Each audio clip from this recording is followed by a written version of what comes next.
Hello friends, स्वागत है आपका मेरे YouTube channel the pharma Galaxy में। तो आज हम लोग शुरू करने वाले हैं फार्माकोलॉजी का सबसे पहला लेक्चर।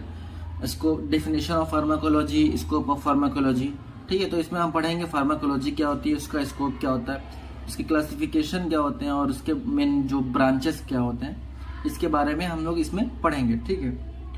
तो वीडियो को एंड तक जरूर देखिएगा। वीडियो अच्छा लगे तो लाइक और सब्सक्राइब जरूर करिएगा।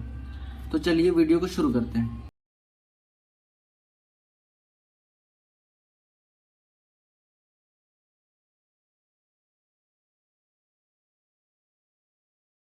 सबसे पहले हमें ये समझना होगा कि ये शब्द फार्माकोलॉजी है, ये बना कैसे। तो ये जो वर्ड है फार्माकोलॉजी, ये ग्रीक वर्ड से डिराइव किया गया है। दो ग्रीक वर्ड से डिराइव किया गया है। पहला कौन सा है, फार्माकॉन है, दूसरा है लॉगस, ठीक है। फार्माकॉन का मतलब होता है ड्रग और लॉगस का मतलब होता है साइंस या फिर स्टडी। जो फार्माकोलॉजी वर्ड है वो ग्रीक वर्ड से डिराइव किया गया है। दो वर्ड को मिलकर बनाया गया है, पहला फार्माकॉन, दूसरा लॉगस। इन दोनों को मिला के क्या बनाया गया, फार्माकोलॉजी। तो अब इन दोनों का मतलब क्या होता है। फार्माकॉन का मतलब होता है ड्रग और लॉगस का मतलब होता है स्टडी या फिर साइंस। एक तरीके से हम यहाँ पे एक डेफिनेशन इसका निकाल सकते हैं कि सिंपली हम इसको ये कह सकते हैं कि it is the study of drug या फिर pharmacology is the science of drug, ठीक है। तो हम यहाँ पे एक तरीके से इसका डेफिनेशन क्या लिख सकते हैं, it is the science of drug या फिर it is a study of drug. एक तरीके से हम इसको ये समझ सकते हैं, ठीक है। आगे हम इसको समझेंगे और अच्छे से। अभी एक झलक के लिए शुरुआत करने के लिए फार्माकोलॉजी क्या है उसको समझना ही जरूरी है। तो यहाँ पे बस इतना समझिए कि स्टडी ऑफ ड्रग, ठीक है। अब इसको और अच्छे से समझने के लिए हमें इसके स्कोप के बारे में जानना पड़ेगा, इसके क्लासिफिकेशन के बारे में जानना पड़ेगा, इसके अंदर कौन कौन से ब्रांचेस होते हैं उसको समझना पड़ेगा, ठीक है। तो चलिए आगे बढ़ते हैं स्कोप ऑफ फार्माकोलॉजी पे। तो ये हमारा है फ्रेंड्स स्कोप ऑफ फार्माकोलॉजी, ठीक है।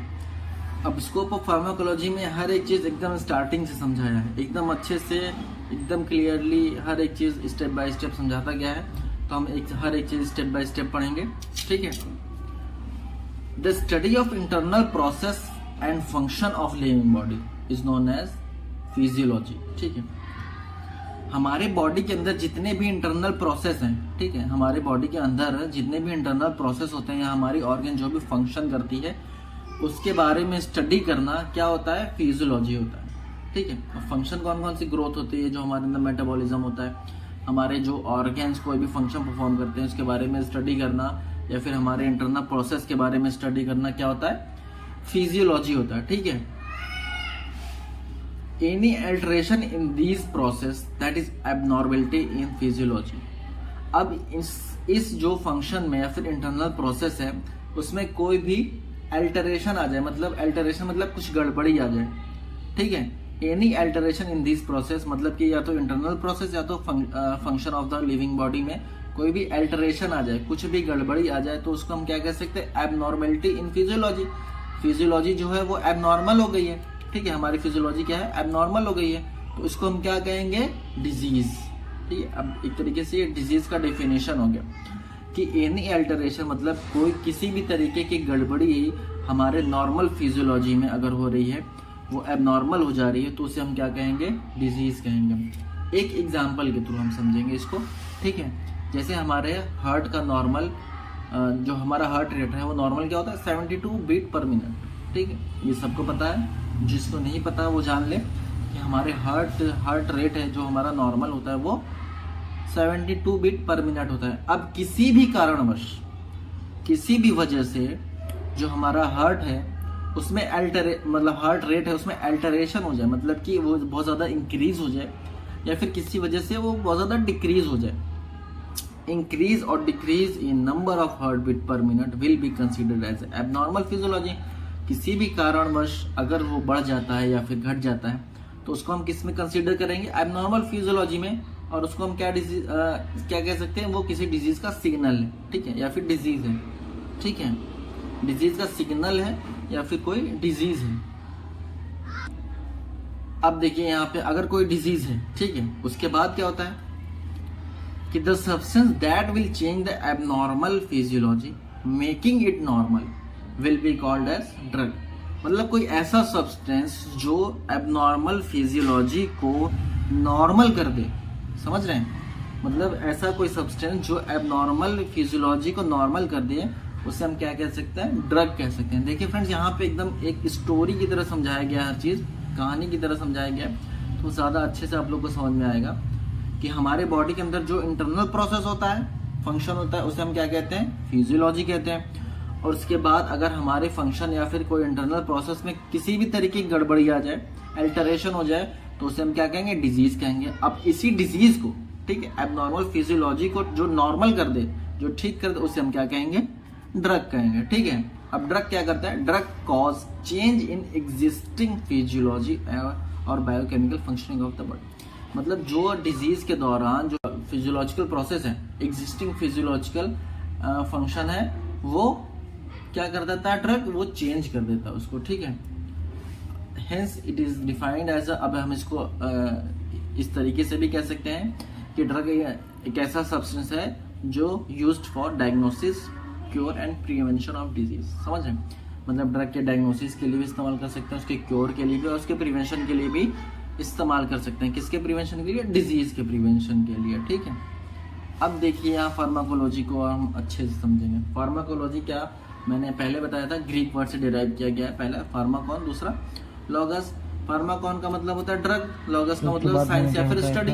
ठीक है, साइंस या फिर स्टडी, मतलब दोनों ग्रीक वर्ड को मिला के जो फार्माकोलॉजी का डेफिनेशन बनता है वो क्या बनता है, साइंस ऑफ ड्रग।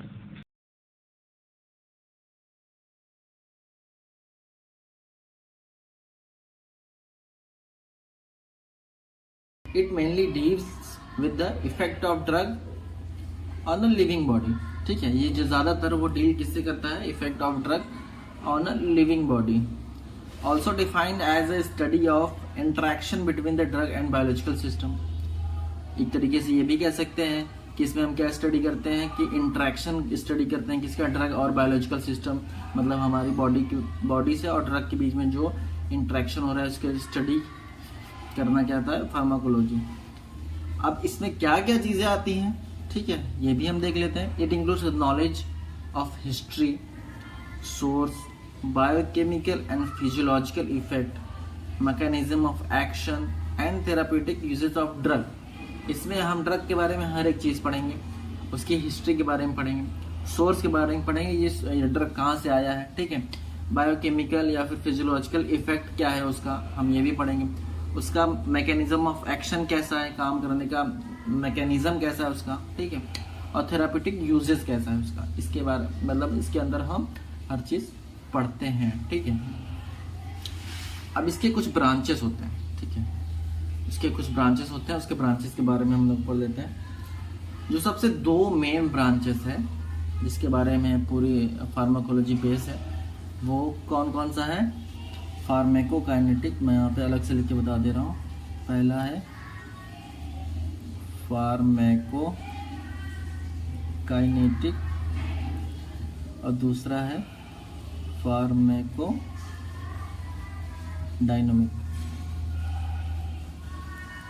ये दो जो ब्रांच है, ये सबसे मेन इंपॉर्टेंट मेजर ब्रांच है, इसी पे फार्माकोलॉजी निर्भर होती है ज़्यादातर। ठीक है, अब सबसे पहले हम पढ़ेंगे pharmacokinetic. It is the study of what happened to the drug when administered in the body till excretion. समझ रहे हैं, मतलब कि इसमें हम क्या स्टडी करते हैं कि ड्रग जब हमारी बॉडी में एडमिनिस्टर होता है तो उस ड्रग के साथ क्या क्या घटनाएं घटती हैं। समझ रहे हैं, मतलब किस किस प्रोसेस से वो ड्रग गुजरता है। तो फार्मेकोकाइनेटिक में हम आगे पढ़ेंगे एडीएमई। ठीक है, एडीएमई मतलब एब्जॉर्प्शन, डिस्ट्रीब्यूशन, मेटाबॉलिज्म और एक्सक्रीशन। मतलब जब हमारी बॉडी में कोई भी ड्रग एडमिनिस्टर होता है, उसका पहले क्या होता है, एब्जॉर्प्शन होता है, ठीक, डिस्ट्रीब्यूशन होता है, फिर मेटाबॉलिज्म होता है, फिर एक्सक्रीशन होता है।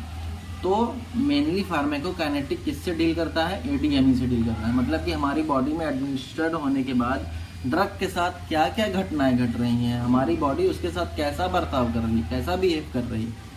ठीक है, तो हमारी बॉडी क्या करती है ड्रग के साथ, पहले उसको एब्जॉर्ब करती है इंटेस्टाइन से, ठीक है, फिर उसको डिस्ट्रीब्यूट करती है, फिर उसको मेटाबोलाइज करती है, फिर बॉडी से उसको एक्सक्रीट आउट कर देती है, ठीक है।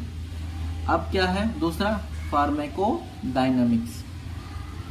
इसमें हम क्या पढ़ते हैं, देखिए, the study of what happens to the body due to drug. अब समझ रहे हैं, इसमें क्या होता है कि हमारी बॉडी के साथ क्या हुआ, ड्रग ने हमारी बॉडी के साथ क्या किया। जब ड्रग हमारे बॉडी के अंदर गया तो ड्रग हमारी बॉडी के साथ कैसा इफेक्ट कर रहा है। फार्माकोकाइनेटिक में हमने क्या पढ़ा कि हमारी बॉडी ड्रग के साथ कैसा बिहेव कर रही है, क्या रिएक्शन कर रही है, क्या रिस्पॉन्स कर रही है। और फार्माकोडायनेमिक में हम क्या पढ़ते हैं कि जो ड्रग है वो हमारी बॉडी के साथ कैसा बर्ताव कर रहा है, क्या रिस्पॉन्स कर रहा है, ठीक है। It deals with the mechanism of action, pharmacological effect, that is study of how drug effect the body. अब इसमें क्या होता है कि इसका मैकेनिज्म ऑफ एक्शन, मतलब कि जब हमारी बॉडी में कोई ड्रग जाता है तो वो अपना एक्शन करता है, तो इसके एक्शन करने का तरीका क्या है, इसके बारे में हम लोग इसमें पढ़ेंगे, क्योंकि उसी में हमें पता चलता है कि वो हमारी बॉडी के साथ क्या क्या बर्ताव कर रहा है, ठीक है। तो एक सिंपल एक डिफरेंस बना लीजिए कि डायनेमिक डी से है, ठीक है। तो डी फॉर ड्रग, यहाँ पे ड्रग हमारी बॉडी के साथ मतलब हम यहाँ पे क्या पढ़ेंगे कि ड्रग हमारे बॉडी के साथ क्या रिस्पॉन्स कर रही है, और काइनेटिक में क्या पढ़ेंगे कि हमारी बॉडी ड्रग के साथ क्या बर्ताव कर रही है, ठीक है। तीसरा है थेराप्यूटिक्स। अब थेराप्यूटिक्स कहाँ से वर्ड आया है, ग्रीक्स में इसका मतलब क्या होता है, आर्ट ऑफ मेडिसिन, ठीक है, इन ब्रॉडेस्ट सेंस। मतलब कि any major which is taken in the treatment of disease, किसी भी तरीके की हरकत या फिर किसी भी तरीके का कदम हम अगर किसी ट्रीटमेंट को, मतलब डिजीज के ट्रीटमेंट को उठाते हैं, उसे हम क्या कहते हैं, थेराप्यूटिक्स कहते हैं, ठीक है। अब एग्जांपल में जैसे ब्रांचेस है, फिजियोथेरेपी, ठीक है, साइकोथेरेपी, रेडियोथेरेपी, फार्माकोथेरेपी। मतलब कि किसी भी तरीके का हम कोई भी स्टेप अगर किसी भी ट्रीटमेंट ऑफ डिजीज के लिए कर रहे हैं तो किस में आता है, थेराप्यूटिक्स में आता है। अगर हम फिजियोथेरेपी करके ट्रीटमेंट कर रहे हैं तब भी किस में आएगा, थेराप्यूटिक में आएगा। साइकोथेरेपी कर रहे हैं तब भी किस में आएगा, थेराप्यूटिक्स में आएगा। रेडिएशन के थ्रू हम अगर थेरेपी कर रहे हैं तब भी किस में आएगा, थेराप्यूटिक्स में आएगा, ठीक है। और फार्माकोथेरेपी क्या होता है कि जब हम ड्रग का इस्तेमाल करते हैं किसी भी ट्रीटमेंट के लिए, उसको हम क्या कहते हैं, फार्माकोथेरेपी बोलते हैं, ठीक। That utilises drug in the treatment of disease, मतलब किसी भी ड्रग का इस्तेमाल करना किसी भी ट्रीटमेंट ऑफ डिजीज के लिए, उसे हम क्या कहते हैं, फार्माकोथेरेपी कहते हैं। ये सब किस में आता है, थेराप्यूटिक्स में आता है, ठीक है। अब देखिए pharmacotherapeutics, study of drug in relation to their application in the treatment of disease. मतलब कि किस ट्रीटमेंट में, किस डिजीज में कौन सी ड्रग कहाँ पे अप्लाई करनी है, किस तरीके से अप्लाई करनी है, इसके बारे में स्टडी करना क्या है, फार्माकोथेराप्यूटिक होता है। मतलब वही चीज़ है कि ड्रग को यूटिलाइज किस तरीके से कहाँ करना है, वो किस में आता है, फार्माकोथेराप्यूटिक्स में आता है, ठीक है। पांचवा है toxicology, study of action of drug overdose that may endanger of life, ठीक है। इसमें हम क्या करते हैं, कौन सी ड्रग कितने ओवरडोज में दी जाती है कि वो हमारी लाइफ को थ्रेटन कर सकता है, एंडेंजर कर सकता है, ठीक है। और नीचे देखिए study of poison, their effects and treatment. इसमें हम क्या करते हैं, पॉइजन के बारे में स्टडी करते हैं, उसके इफेक्ट के बारे में स्टडी करते हैं और उसके ट्रीटमेंट के बारे में भी स्टडी करते हैं, ठीक है। Chemotherapy, the use of chemical agent in the treatment of infection disease called chemotherapy. मतलब किसी भी केमिकल एजेंट का इस्तेमाल अगर हम कर रहे हैं कोई भी इन्फेक्शस डिजीज को ठीक करने के लिए, तो किस में आता है, वो कीमोथेरेपी में आता है। These agent destroy germ without damaging body. तो ये जो एजेंट होते हैं, जो केमिकल एजेंट होते हैं, वो हमारे जर्म्स को डिस्ट्रॉय कर देते हैं बिना हमारे ह्यूमन बॉडी को डैमेज किए, बिना कोई नुकसान पहुंचाए, वो हमारे जर्म्स को जो है वो डिस्ट्रॉय कर देते हैं, किल कर देते हैं। ये हो गया हमारा ब्रांचेस, ठीक है, ब्रांचेस ऑफ फार्माकोलॉजी। अब हम पढ़ेंगे सोर्सेस ऑफ ड्रग, कि हमारा जो ड्रग है वो कहाँ कहाँ से हमको ऑब्टेन हो रहा है, हमको कहाँ कहाँ से ड्रग मिल रहा है, ठीक है। सोर्सेज ऑफ ड्रग मतलब drug are obtain from the very source. कई सारे सोर्स हैं जहाँ से हमको ड्रग जो है वो ऑब्टेन हो सकता है। पहला सोर्स क्या है? प्लांट को एक्सट्रैक्ट करके, प्लांट्स में जो केमिकल है उसको एक्सट्रैक्ट करके हम क्या कर सकते हैं? ड्रग बना सकते हैं। जैसे मॉर्फिन हो गया, डिजॉक्सिन हो गया, ठीक है। जो एनिमल में मतलब कि एनिमल्स में जो हार्मोन्स होते हैं या फिर उसके ग्लैंड से जो सिक्रेशन होते हैं उससे हम ड्रग ऑब्टेन कर सकते हैं।